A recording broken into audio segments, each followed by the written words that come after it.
this seminar is going to be solely dedicated for what you can do for extinctionism. So, um, so because of time constraints, I'm just gonna stick with the topic and not go into extinctionism. But extinctionism is basically a philosophy or a social justice movement which aims to make all sentient beings extinct because of their suffering. Because suffering is inevitable in this world, we want to make every sentient being in the sense beings who feel pain extinct, because that is the only way to solve suffering. Because this existence is meaningless and all the suffering these beings are going through are meaningless. So with that small definition, I'll just start with the seminar. So, in our previous seminars, I haven't covered this topic. What is cosmic extinctionism? So, I thought I'll just cover this topic. Uh, it's a really important topic to understand extinctionism. So, the thing is, I've already explained about sentientism. Sentientism is the belief that all sentient beings are important because they have the ability to suffer. Because a human or an animal, they feel the same suffering, right? So this human on the left or the panda on the right, they feel the same suffering, right? So suffering is the only thing that matters, right? If it doesn't matter whether I'm going to cause suffering to this human or this panda, because both of them have the same capacity to suffer. So both suffering needs to be stopped. So this is anti-speciesism. We shouldn't give importance to humans alone. We should give importance to all sentient beings which have the capability to suffer. So with this, we have to understand one fact that we actually live in a vast universe, right? And we don't have a solid theory of prebiotic chemistry. Don't get confused. I'll just get into it. We don't have a solid theory on how life formed from chemicals in the first place. What sort of chemical reactions happened in the first place? We don't have a solid theory. So, but organic compounds, carbon compounds which make up life are stable elements. Stable elements are stable, right? It makes sense. So they are the ones vastly found in the universe. Stable elements are vastly found. It makes sense. It's just common sense, right? So organic compounds which make up life are commonly found throughout the universe. This is why scientists believe that there are likely to be aliens. So I would say if there are aliens, right, and sentient aliens who have the capacity to suffer, I'm not going to discriminate them as well.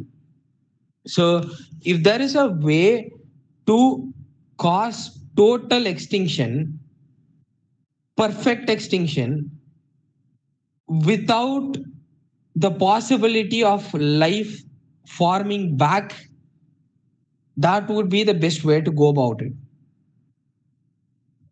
right? So let's just say I just cause extinction on earth, right? And there is like yeah, so extinction must be perfect. So I'm just going to uh, uh, tell some points in favor of cosmic extinctionism. So extinctionism must be perfect. That is absolute. Because the thing is, with the extinction, like if you cause imperfect extinction, it's not useful. It's like a total waste of time for us, right? So there should be a guarantee that life doesn't come back, because extinction will be useless as veganism. If there is a possibility, right? If life is like common everywhere in the universe, and and it's vast, universe is vast, so if it is common, it will be like popping up everywhere. So it will be as useless as veganism. Extinctionism will be as useless as veganism if we don't cause total extinction and guarantee that life doesn't come back. Because it's similar to veganism, right? You abolish animal farms, so cows, pigs, and chickens don't suffer. But in turn, that that leaves a lot of room for reforestation, and the suffering is just transferred to wild animals, right?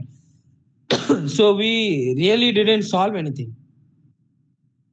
So if we just go for like, okay, let's just cause extinction of a few species, or earth-based extinction, and life is common, right? Everywhere in the universe. So then it will be useless, because it wouldn't have made a difference, because reproduction will keep replacing individuals. So as long as life exists, you can reproduce more and more based on the resources. So the number of suffering will always remain constant.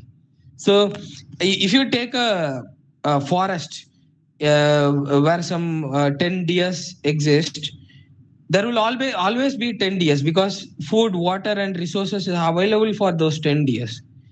Even if you kill one of those deers, or euthanize one of those deers, the other uh, the others are just going to reproduce and replace that individual. And even if you wipe out the deers from that place, another herbivore is going to take that place. So it's not useful to create small extinctions without causing total extinction. Total extinction is the only thing, one and only thing that could not even solve, but that even has a possibility of reducing suffering, not only solve it. So the only time we should go for like, okay, small extinction like based extinction or whatever, is when either we know for sure that sentient life doesn't exist elsewhere, or we know for sure that cosmic extinction is not possible by humans. It's as simple as that. So when I talk about cosmic extinction, so the thing why I kept this meeting is because when I talk about extinction, the first question arising is like, is this all possible? Should we even spend time on this? So in the last meeting, I said that, okay, even if it is possible, 0.0001%, this is the only thing to spend your time on, because nothing else is going to reduce suffering on a mass scale, right? So this is the only solution there is. This is the only meaningful thing there is to work on. So that is just the worst case scenario, right? So the actuality is not like that. That is just a hypothetical situation to give you more clarity to work on extinctionism. So the actual situation is not like that. Extinction is absolutely possible. But the thing is, it's not simple. It is absolutely possible, doesn't mean that it is simple, right? You have to make some efforts towards it. So let's just get into the some of the science parts of extinctionism, and I'll just connect everything and tell you like finally what you can contribute. So the thing is, I'm going to discuss a few methods that could uh, that we could push the society towards to research towards to cause extinction. So the first thing is vacuum decay. Vacuum is empty space where nothing exists, no air, nothing, absolutely nothing exists. So the thing is, um, Higgs boson particles or Higgs field is the thing that gives mass to atoms and everything in this matter in this universe, right? So this Higgs boson particles present in this Higgs field is thought to have a potential energy. Potential energy is the energy, simply put, you roll the hill up a ball, you roll the ball up a hill, and the ball has a potential energy to roll back down because of the gravity. So that is called potential energy. And these Higgs boson particles are existing in a higher energy state, right? So this is actually a false energy state. True energy will be the lowest possible energy. So the ball or the Higgs boson particle will always come to this true energy state. But the thing is, a small energy barrier exists that is preventing this Higgs boson particle to come here from the false energy state to the true energy state. So what will happen if, say, one Higgs boson particle were to cross this barrier, right? So basically there will be a puncture. You imagine this like a balloon, and you are poking the balloon with the it's water filled, and you are poking the balloon with a needle. All the water will like, so the first particle will come out, right? And then the other particles will follow, and eventually the hole will get bigger and bigger, and until every drop of water comes out of that balloon. So this is what happens when you quantum tunnel a Higgs boson particle to the true energy state. So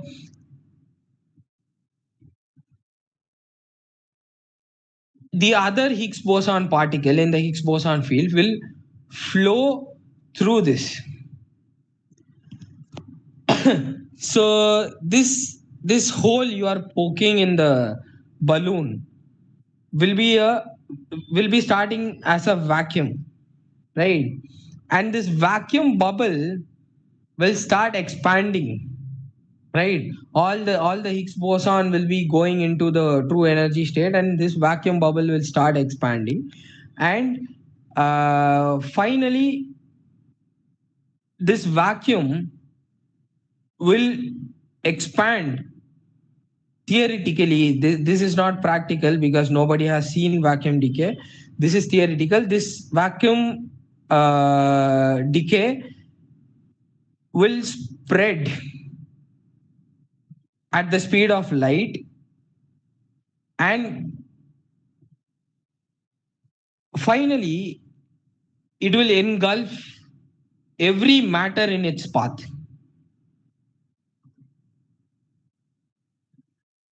And all we need to do is tunnel this one Higgs boson particle to true energy state to trigger the vacuum decay. Can this be done? So it's believed that that kind of energy in a particle accelerator could be reached anywhere between 100 or 150 years from now. That's not far away reality, to be honest, right? So there may be other methods which we don't know. So AI. So I'm not going to go into details about AI. I'm just going to say that if you are going to cause, if AI is going to cause extinction, it's not going to look like this. So that is fiction, and it's not going to basically look like Terminator. So what it will look like is like we can imagine. So if you go and uh, type something to Gemini, right, which is Google AI, Gemini can read and understand millions of research papers at a single time, which humans cannot do probably in their lifetime. And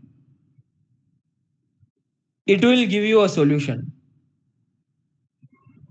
That's how AI will be used as a tool, right, to comprehend huge data, give us ideas, right? I'm not saying this will not be entirely possible, but impossible. But right now it's going more in this direction than this direction. So exotic physical energy. So the thing is, physical energy that we know is like electric, magnetic, electromagnetic, static, electrostatic, gravitational. You know, these kinds of energy we know. We have studied these energies: electricity, magnetic energy, static energy. We have studied these in physics extensively. Exotic physical energy is new forms of energy which haven't been fully discovered yet. So these energies are believed to have potential to tear space-time fabric, that tear the reality that we live in, space-time, the dimension we live in. So these are some kinds of things that we have theories for right now.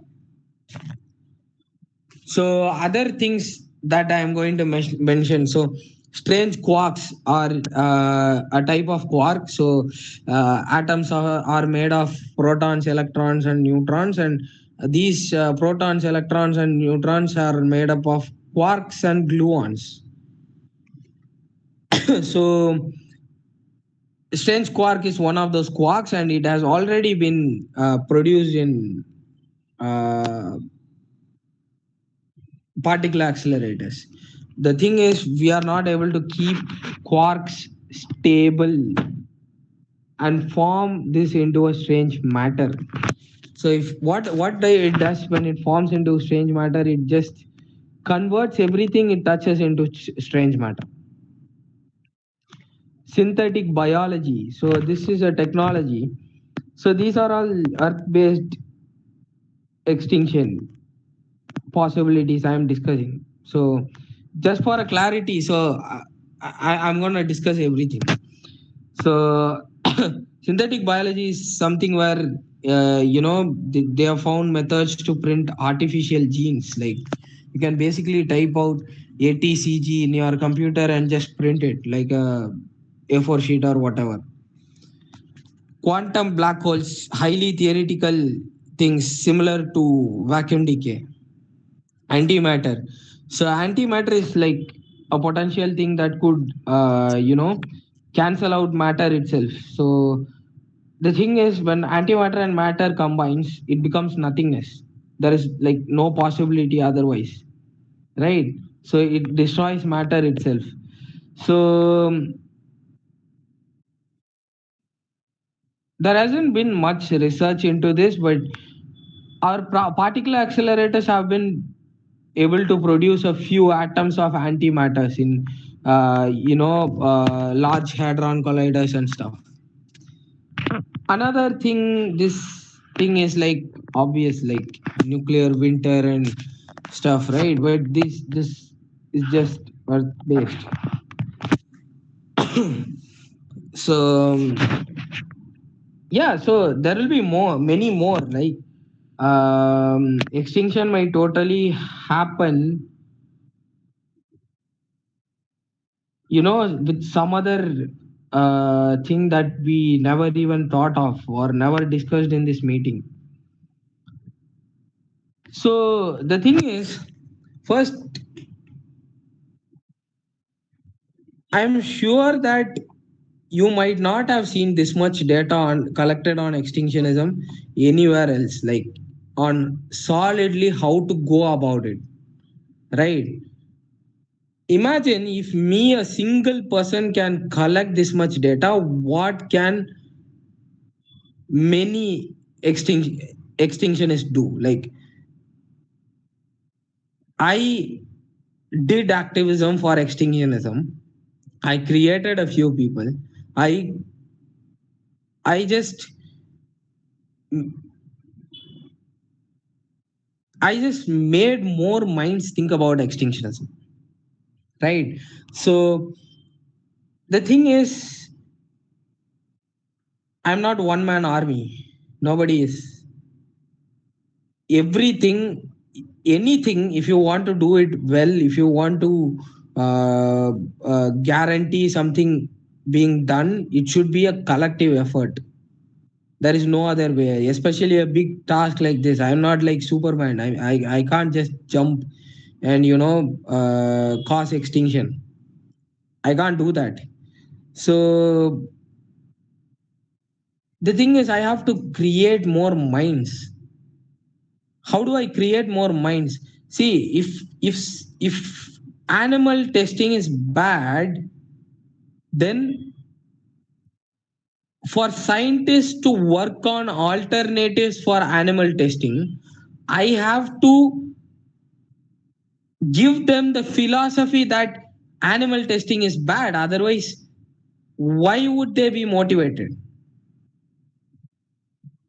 Right? I won't be motivated. So getting someone motivated to do something is the first step to doing anything. If I want to solve slavery, I have to motivate people. I have to do activism and tell them, okay, this is bad, this needs to be stopped. The first anti slavery activist wouldn't have known how to abolish slavery. He just thought it was bad and it needs to be abolished, and he just convinced some people that it needs to be abolished. And as more and more minds joined, a way was born. Right? So the thing is, if single person can collect this much data, obviously if we put more and more minds together, we will do it, because this is the most important thing that needs to be done. So another thing is, I'm actually getting a lot of people saying that, okay, extinctionism, will people agree to this? Will people, work for it? You know, the thing is, it's first thing I would like to say for mental clarity is, it doesn't matter. If something has to be done, you have to fight for it. Even if you are the last person on this planet fighting for it, even if nobody is fighting for it, you have to fight for it. That is your moral obligation. You fight till you die, till your last breath. You fight. That is what makes sense. So the thing is, Earth-based extinction is already a possibility, right? So, but I made a case for cosmic extinction. Why we need to push for it? Because Earth-based extinction will not solve anything if life is like a possibility in other planets. So it'll be useless. So we have to find out whether cosmic extinction is possible or not. Then we go for Earth-based extinction. If it is not possible, right? So that is already a possibility. Like these technologies, like especially synthetic biology, these technologies have already been achieved, right? So will people do it? So the thing is, as society progresses, ethics will rise.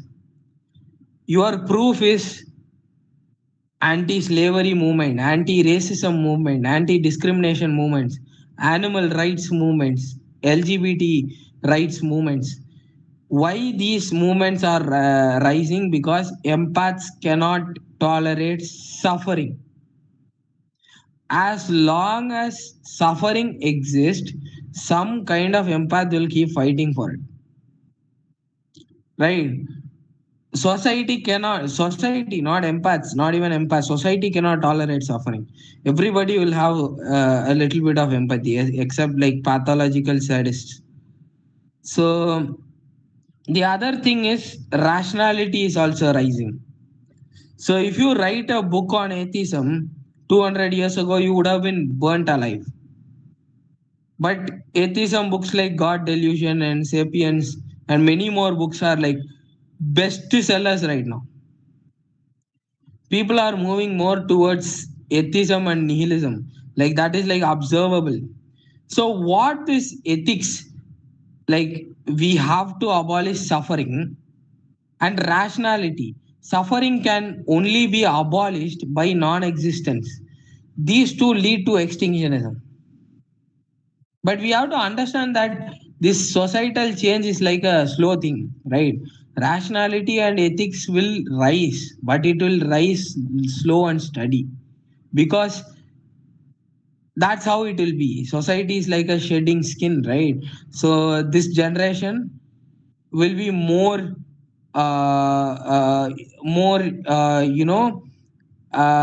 anti-racism than the previous generation, more anti-casteist than previous generation. It's observable, right? This generation is even fighting for animal rights, LGBT rights. So if you take 100 years ago, that generation would have been completely against LGBT, right? So obviously these things will rise, but it will take time. So societal change will be generational. But the thing is, rationality and ethics will lead to extinctionism. This is like a fact that needs no proof, because uh, you know you just think about it, right? If you want to solve suffering, if you want to be ethical, that is your goal, and ethics is only about suffering. You cannot deny that, because every ethics, the need for rights, everything stems because you cannot tolerate suffering. So how to logically solve suffering, how to rationally solve suffering? Obviously extinctionism. There is no other way. You just think about it. Veganism doesn't solve, antinatalism doesn't solve any suffering. Most cases they increase suffering, right? So obviously it will lead here. So why we need to do activism is because we need to speed up this process, right? Obviously, even if you don't do activism, activists will rise, right? So Imandam is doing this in the name of efilism. I'm doing it in the name of extinctionism. I formed a group, right? I even recently saw a Russian group doing activism for efilism, right? So even if you don't do, it will rise. That is for sure. People will rise to it, because this is like the most ultimate logic. You, this is the solution, right? This meaningless world you are suffering. So obviously, extinction is the ultimate logic. Which group you said about Russia? Yeah, I can send you the link later. Okay. We can discuss about it in the discussion part. Okay. Okay. Yeah. So obviously this will come to here, but as an activist, you have to speed it up as fast as possible. Why? Because if you miss something and extinction is delayed by say a decade or two, which is like a small thing, that means quintillions of beings are going to suffer for their lifetime. Many sentient beings, their lifetime is a decade or two, right? Quintillions of beings are going to suffer. So you should give your best in extinctionist activism. Because it is the solution. Other things are not going to solve anything, right? Or even reduce suffering. So you give your best, nothing but your best in extinctionist activism, and it will happen. So this is the basic logic. It will happen. So what can you do? So if you are in a position to choose a career, I would say go for a science career, right? So the thing is, it is a big deal, right? I'm not going to, you know, uh, finish it. Probably not going to finish it within my lifetime. So the thing is, still I'll work on it. Whatever I worked on, the work that I have done, I can pass on to the next generation of extinctionists. We are extinctionists. We care about passing on our work, right? We probably won't have children or whatever. So we'll pass on our work to the next generation of extinctionists. Even if it is not possible for them, they will develop that work more and they'll pass on to the next generation. And eventually it will happen, right? Second thing is activism. As I said, if you decide animal testing is bad, if it is it is immoral, it must be stopped, you fight against it. You need not be a scientist, right? This is like I said, like if you can choose a career in science, you choose it. If you can't, if you are not a science person, if you are not in a position to choose a career, you don't have to. What do you do if you can't cook? You enter a restaurant, you order something, and the chef will make it for you because he knows how to cook. That it is like simple, basic kindergarten logic, right? So if you decide animal testing is bad and you are not a scientist, you cannot discover alternatives to animal testing. What you do is you convince someone who can solve it, who can discover those alternatives, that animal testing is bad, so that he'll be motivated to do it. It's very simple logic, common sense, right?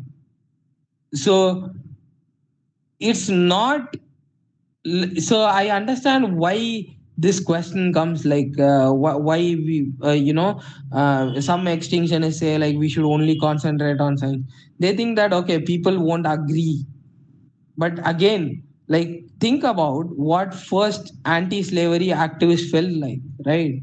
He felt like he might have felt impossible, but he still thought this slavery is wrong, it needs to be abolished somehow. I'll just convince some people and I'll just start it. I'll start the movement. It should go. That is the attitude you should have towards extinctionism as well. Because this shit is not even, it has not even reduced any suffering. This is more important shit, extinctionism. So what can you do for activism? So to get you started, you can create content, you can create videos, pics, articles, anything, right? So no need to, I would say, tell you, no need to convince anyone. Some of you might be from vegan activism, like standing in the streets, right? Inviting people, please convert to vegan, please convert to vegan, you know let that go to hell. You don't need to convince anyone. See, we don't need illogical, unintelligent, and unethical people. We don't need to convince anyone.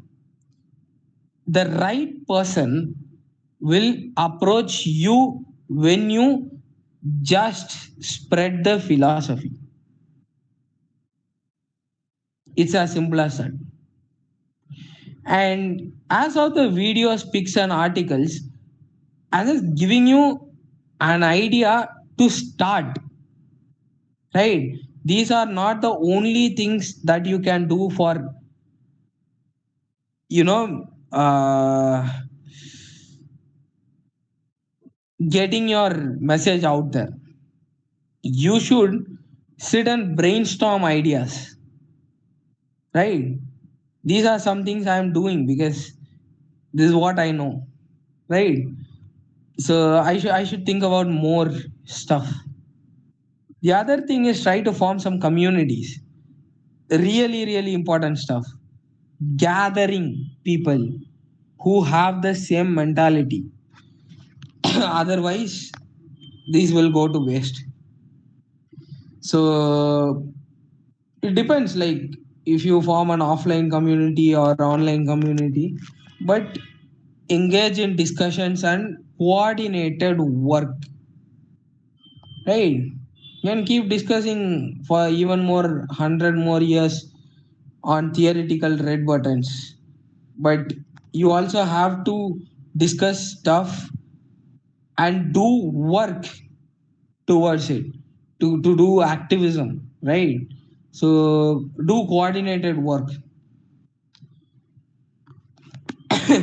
So the again the thing I'm gonna talk about is the case for hypothetical impossibility. So even you say that uh, you know these things seem like impossible. Okay, I was thinking earth-based extinction. Now you in the meeting you are talking about cosmic extinction, right? So even if you are feeling impossible, I already made the case. Every activist in every movement, the first activist would have felt it was impossible. The thing is, nobody can say for sure, nobody can guarantee anything is impossible, right? Again, I already made the case that it is 100% possible, and I am making this case for mental clarity on the philosophy, right? So even if there is a 0.00001% chance that you can cause extinction, and you cannot in any situation say there isn't, it is a moral obligation to fight for extinction,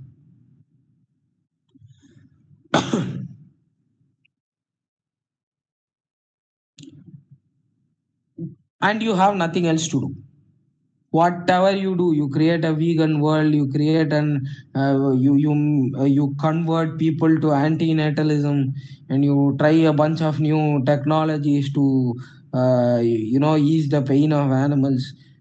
Everything will be a double-edged sword. We already covered that in previous seminars, right? Everything will be a double-edged sword, and extinctionism, non-existence, will be the only solution. So you have nothing else to do, even if there is a 0.001% chance. This is the only thing that makes sense for you to do, right?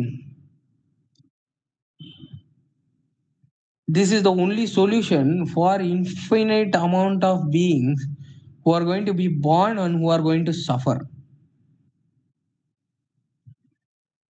These beings have no choice, right? So even if this is the amount of possibility I have, I'll spend my whole life, my whole energy, my whole time dedicated towards this, because ultimately this guy has no choice.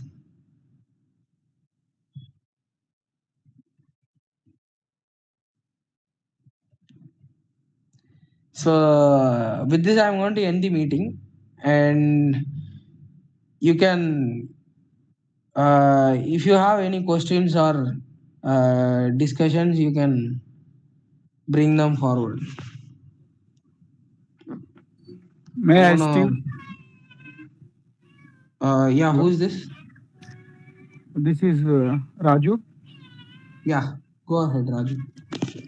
Okay. Okay. Steve, what you are saying is like uh, every being that is in existence should be not existed so that they won't suffer, right? Yeah, Hmm? yeah. Then, so have you ever heard of like uh, quantum physics? Do you know about quantum physics? That's what I was. I don't know if you attended. So I wasn't able to see the screen. So I don't know who attended, but that's Hmm. what I was talking about in the first part of the seminar.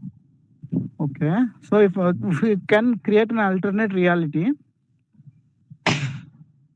I mean, after extinction, I don't want to create an alternate reality. no, Why? no, Why? no. After not after extinction.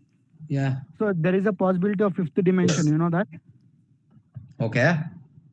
So we don't know what is on the other end of the black hole. Okay. So. So if there are parallel universes, okay, Mhm. parallel worlds are That's existing. that's what cosmic extinction is about. I already Oh, answered that. It's okay. about causing total extinction, and I Uh, realize that cosmic extinction may not be a, immediate reality. We don't, because we might not have the technology right now. And mm, actually, the thing is, even if there is a technology, I think for sure this is not some conspiracy theory or anything. It just makes sense for existentialists or people who are pro life to hide that technology, right? So okay. so extinctionism should be developed as a movement, and we should obviously go for Obviously, go for total total. um, guaranteed Guaranteed extinction where extinction life where doesn't come back. okay. Yeah, so that is cosmic extinction. So Is it fair? we should be including every possibility. Okay. Is it fair to like to decide future of others? Is it ethical? Yeah, it is. Especially It if is that a, future holds a lot of suffering, and and that future hasn't even happened yet, right? okay. These the infinite number of beings who are going to be born in this earth, they haven't even been born. For I'm Mm. not deciding for them. I am just stopping potential suffering. That's it. Okay. Okay. Okay. So is it So ethical? I'm not deciding the future of an individual. Don't imagine an individual there. Even Okay. if you let this existence continue, there will be some individuals, and they will suffer inevitably, but they are not there yet. Okay. Yeah, Okay. anyone else has any questions? Yeah. I'll try to get like a uh, possibility. I'll talk later, Steve. Thanks for now. Yeah, sure. Anybody else has any questions?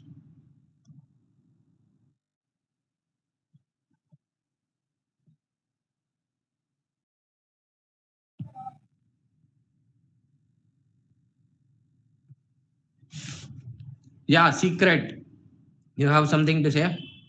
The motive of the whole movement is to like get the best brain out of the world so that we have the best information so that we can work on that. But the Brains. another reality is it fair कि we spread the information to everyone, providing the threat that we can get? The threat in the sense कि it will not be effective in the sense कि the amount of suppression that we can get from the government or any agencies we can. Even this recording, if someone send to some top agencies of the country or of the world, we may face some serious damage, and they See, can make sure um, that this I'll tell ideology you, can never be propagated in the in future times. I'll tell you They will something. make sure. Secret. I'll just tell you something. So the thing is, we don't believe we are some kind of secret group, underground group or something. We don't believe that because we think this is like the most positive thing, the most important thing that you can do on this earth. So we are not going to be restrictive of ourselves. Second thing, this recording is actually going to be uploaded in YouTube, right? The words I used in this recording, if you note it, it will be like euthanasia, extinction, right? These are like legal terms that you can use to circumvent any legal problems, right? So the thing here is, I am not advocating to harm anybody. I am just advocating to uh, end harm once and for all. So I will be open about it, and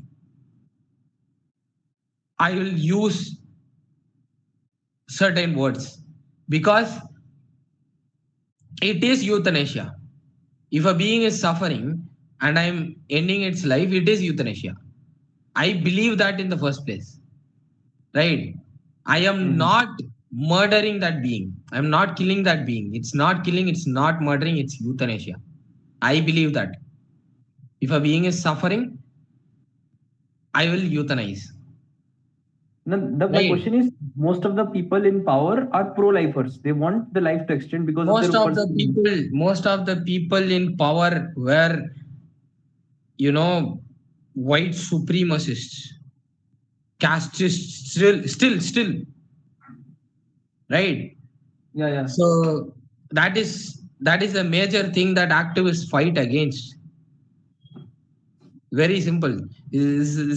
Like the thing is, some oppressors are in power.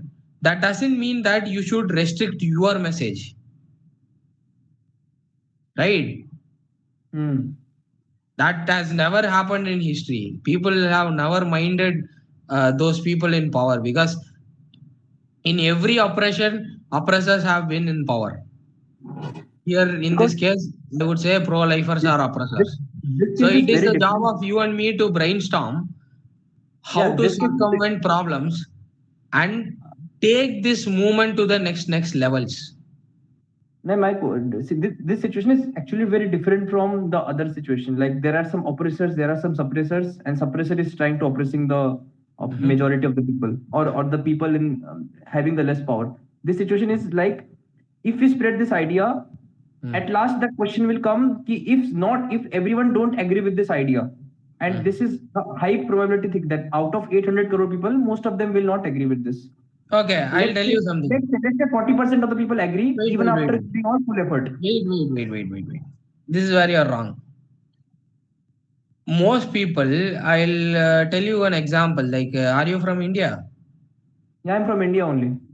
Okay, so the thing is, I am from Tamil Nadu. Okay, Mhm. if you visit the villages of Tamil Nadu, you will see majority of those people will still support casteism. Mhm. Majority, but still it's illegal, right? Mhm. 20%, I guess, around 20%. I'm just approximating. Jeevan might know more correct data. Like, but the thing is, only a minority fought against this casteism and fought for this rights and all.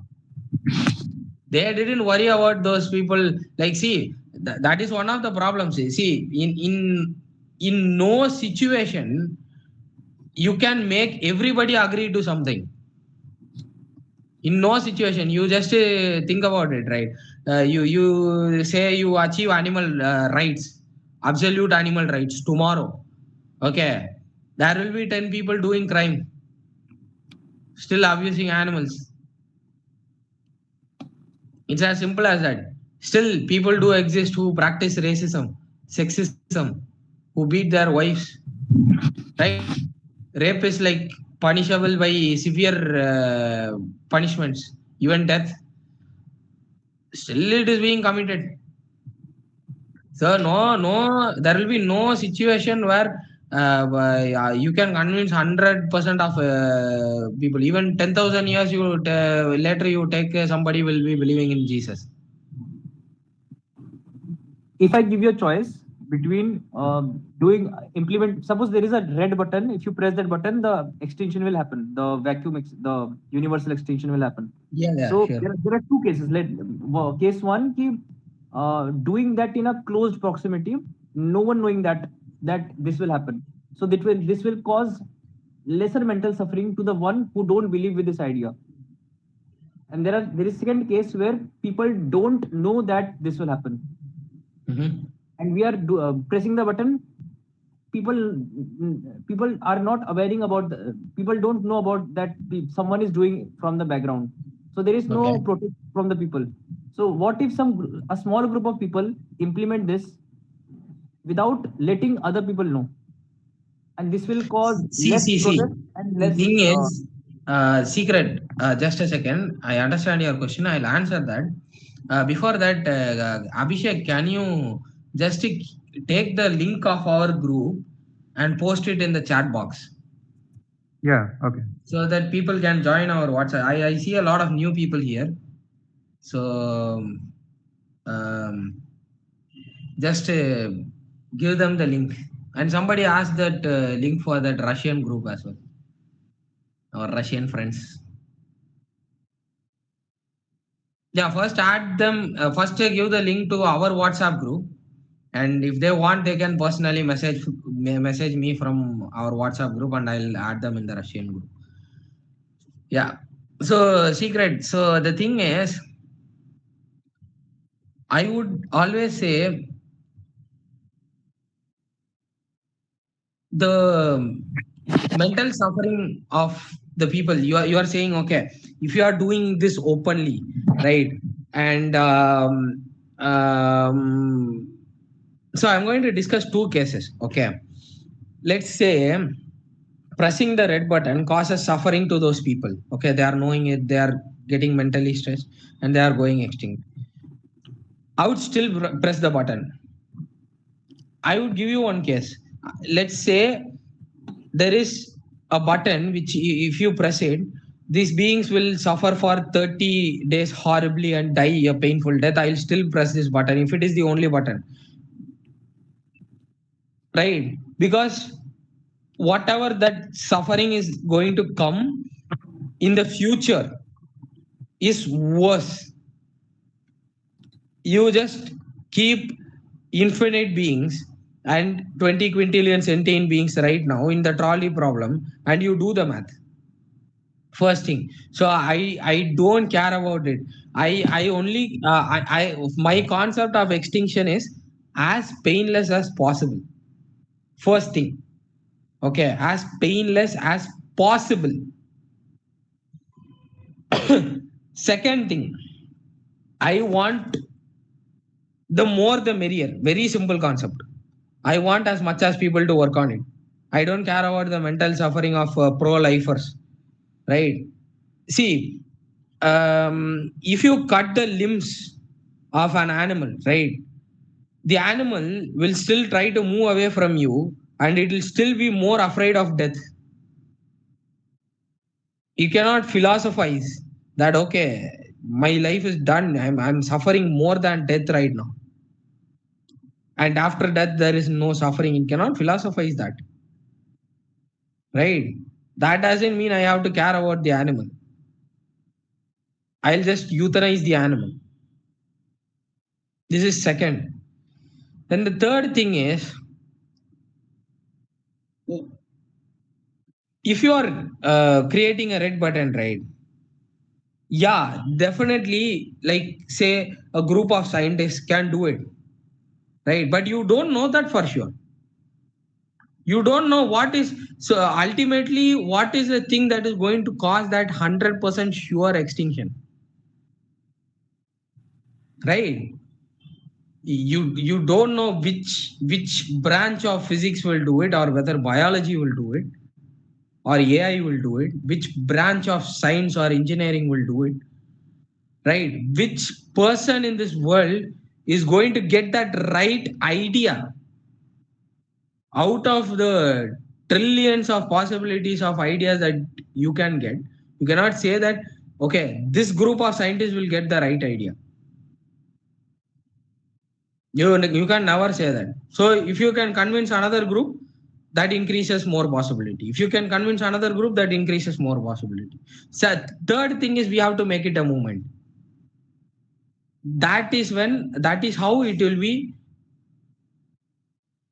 That is how we can make sure of extinction.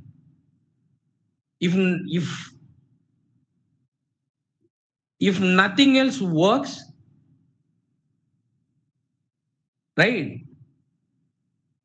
at least we can make like a huge chunk of population extinction is, and we can at least do phase by phase or earth based extinction, right? So obviously if you look at it from all this angle, you shouldn't be an underground cult or whatever. This message needs to reach. And another thing is, this is like basic logic and basic ethics that you shouldn't hide from people. If you are hiding it, that means you are accepting that you yourself are doing something wrong, and society is never going to accept anything as ethics if the people who are spreading it is apologetic. They themselves don't think it should be secretive. It's not going to happen that way. So what you do is, what we have done is we have engineered the message, right? We use legal terms like euthanasia, extinction. We can even, you join our WhatsApp group, right? So Abhishek has given some link, I guess. So you can even come and brainstorm along with us. So see, in our seminars we are getting this much people. Extinctionism is just beginning, right? So imagine, so when I became an extinctionist, I just thought like, okay, before dying, I if I make some 10 activists after me, that will be a big deal for this, because this is like a very futuristic philosophy. But the thing is that I already made that, more than that, right now, like in 1 year. It's been a year, I think, since I started Proextinction. It has happened, right? So if you work for it, things will happen, and you should also have some patience. You can only give your best, right? And for mental clarity, I have said, like, you have nothing else to do, right? I have given you hope. At the same time, I have broken that hope and given you like the worst case scenario as well. What more do you need?